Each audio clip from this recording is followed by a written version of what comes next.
Excuse me. What's going on, everybody? So this is day 2 of the daily vlog. No one watched the video over the weekend or anything. I didn't put a lot of tags on it, but I haven't told anyone about this. Nobody. Not a single person knows about this besides me. And whoever's watching this now. And well, actually, at this point when you're watching this, more people probably know about it. Yeah, day 2. So the way this is gonna actually work now, I was kind of naive in thinking that this was gonna go every single day, but instead, I'm just gonna do it on my girlfriend's work schedule. So the days she's at work, I'm going to vlog and edit before she gets home, because I tried editing with her in the room the other day. Did not work. She was a complete nosy Nancy and almost figured everything out. So we're gonna edit when she's not here. So what that means is I'm gonna be doing this Tuesday. I'm gonna be shooting on Tuesdays through, what day does she not work? Tuesday to Saturday, I'll be shooting vlogs. So Wednesday through Sunday, vlogs. So another thing, I woke up super late today. It was like 11, I think, 11:30. I took these 2 melatonin gummies last night and they put me out. I think I just lost something, hold on. Now that I have a somewhat daily vlog schedule, you can know when to expect these uploads. Don't know how long that's gonna be though. So if her job schedule ever changes or something comes up in life, I might not be able to do a vlog that day. But I'm gonna do my best to make sure I have something out. So today's goals would have been a run for the day, but so we don't have hot water at my house right now. And when you just got back from a run, that sucks. I took a cold shower last week. I actually did a run and was filming, but I realized it was super hard to film and edit a video while my girlfriend was here. So I didn't end up posting that day. And that's when I came to the conclusion that I wasn't going to shoot or edit on days she was here, as long as I'm keeping this a secret anyway. Yeah. I didn't have running shoes, so I had to use my flip-flops. I tried using my normal shoes, but those things are trash. The zipper wouldn't even go down on them. So I had to run in my flip-flops. And let me tell you what, my feet hurt so bad when I got back. So I'm never doing that again. But lucky enough, let me show you something. My girlfriend's brother has got huge feet and he outgrew these. He's younger than me, he's way younger than me. And he outgrew these shoes already and he doesn't care about them. He's at college out of Virginia Tech. Shout out to Matt. So he let me use these. Now I have running shoes, so there's no excuse to not run. Besides that, it's cold water in the shower when I get back. Also, because I got up so late, I don't have a lot of time to work on this vlog and the car and a run before Caitlin gets back. I'm saying all this just to avoid doing the run so I don't have to take a cold shower. You know what? Let's do it. Oh. When we get back, we'll work on the car and talk about more goals. I'm gonna have to talk to you guys about something called resistance. That's what almost just got me there. These shoes fit perfect. Resistance is basically anything that stops you from doing your work when we get into those bad thought processes. And it's a lot of the reason I'm in the position that I am right now, that this vlog is all about.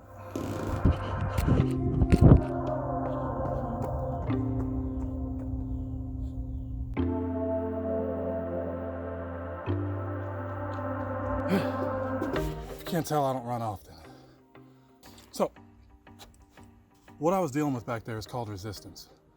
There's a book by Stephen Covey that talks about this. That's where I learned it from.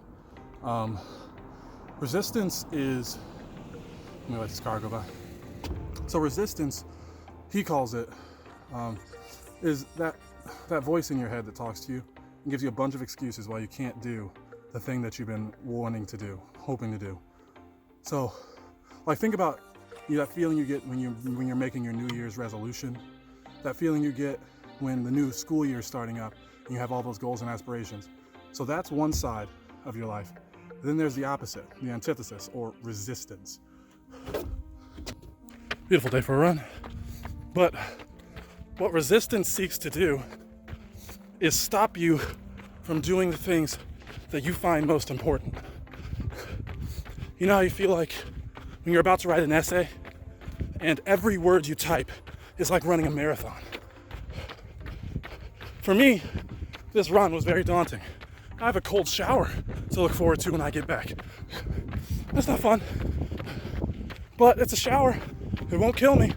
At the end of the day, it's like 5 minutes, as opposed to the hours of suffering I'll do, because I'm gonna remember that I was too weak to do this run. Screw that. It's only a mile.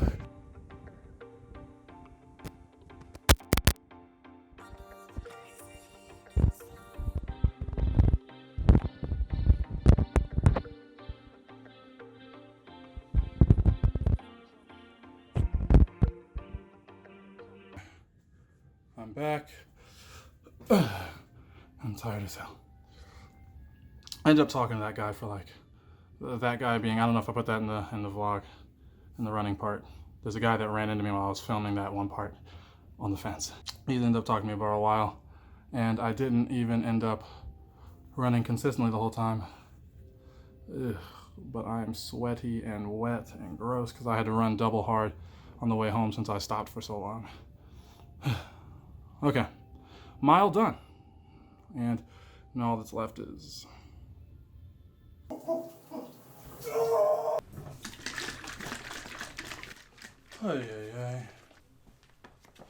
Okay, so we're done.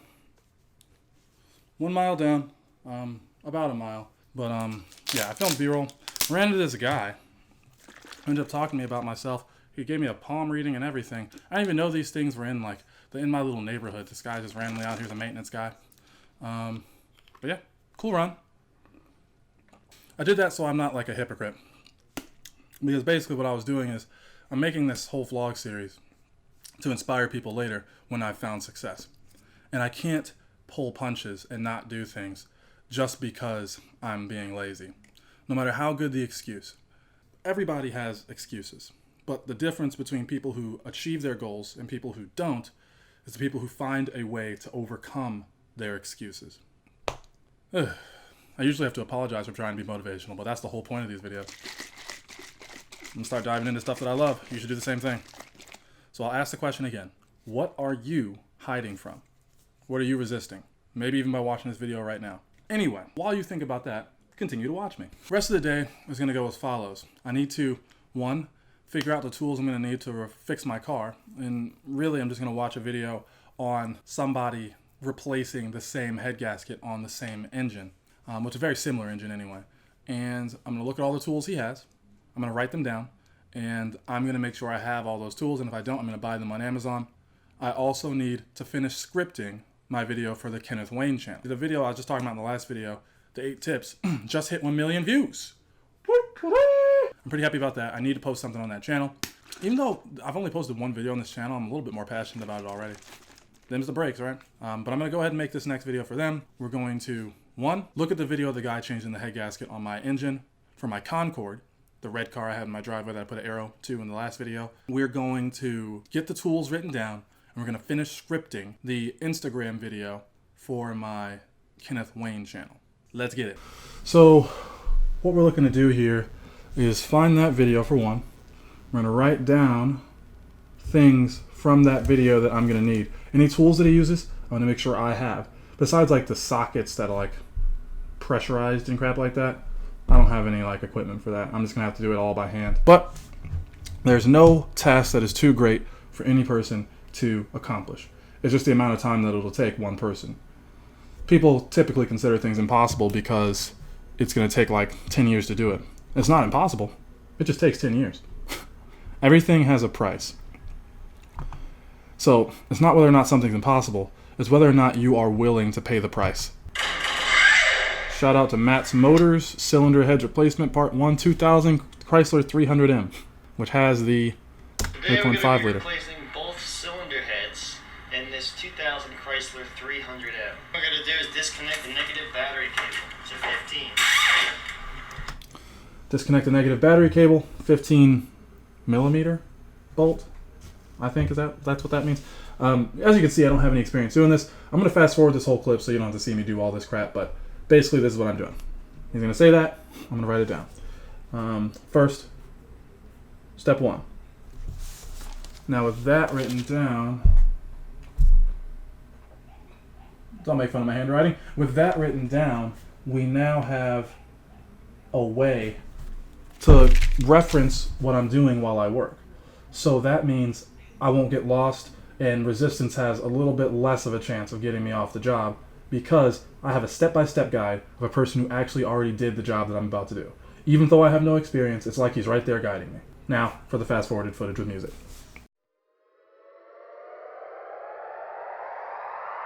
I don't wanna be your sweet lemonade. I don't wanna quench your thirst when you got the creep. I'm not opposed to. Okay, so I didn't think I was gonna need I didn't want to have to get one of those air ratchets. It looks like it's electrical. I don't know what it is, but I need one. He uses it every 5 seconds. Look. Here. Last So one's useful. down here. I'll have one swing on this ratchet. He's using normal ones too when he can't fit in the air ratchet, but I don't even know how an air ratchet works. I'm gonna have to look that up. And he's literally taking this whole car apart. So move the air conditioning compressor out of the way, and now we have 2 bolts right here holding this bracket. I'm in this for the long haul. If I can do this, you guys better believe that you can do anything. In fact, you owe it to me. If I finish this, you better go after whatever dream you have, because this is crazy. I have to take off the negative battery connector, which isn't that bad. The radiator mount's off. I have to remove the hood latch, the part that clips the hood down.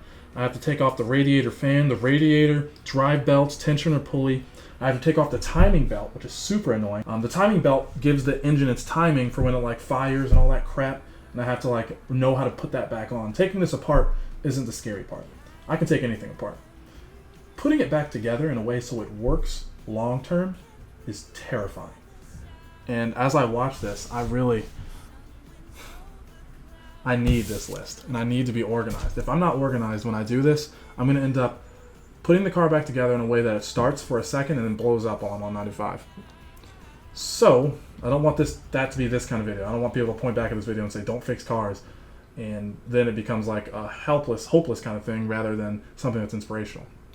So, the way I'm going to approach this, and the way you should approach problems that are very difficult, daunting, and seemingly impossible for a person with no mechanical knowledge, or whatever knowledge you need for the task you want to do, take it step by step, very slowly, and document the things that you do.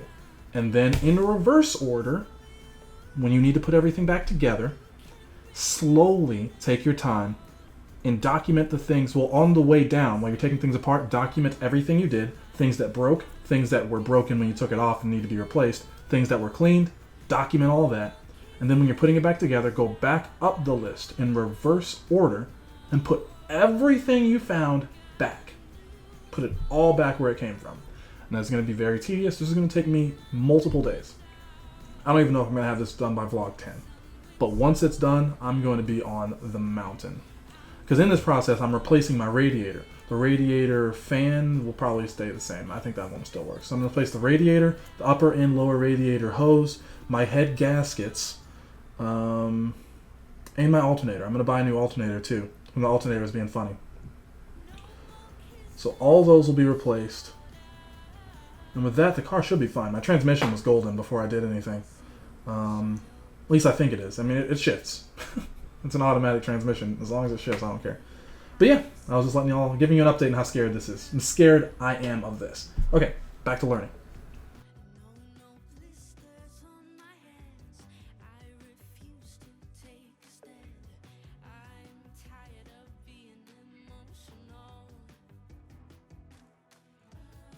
Believe it.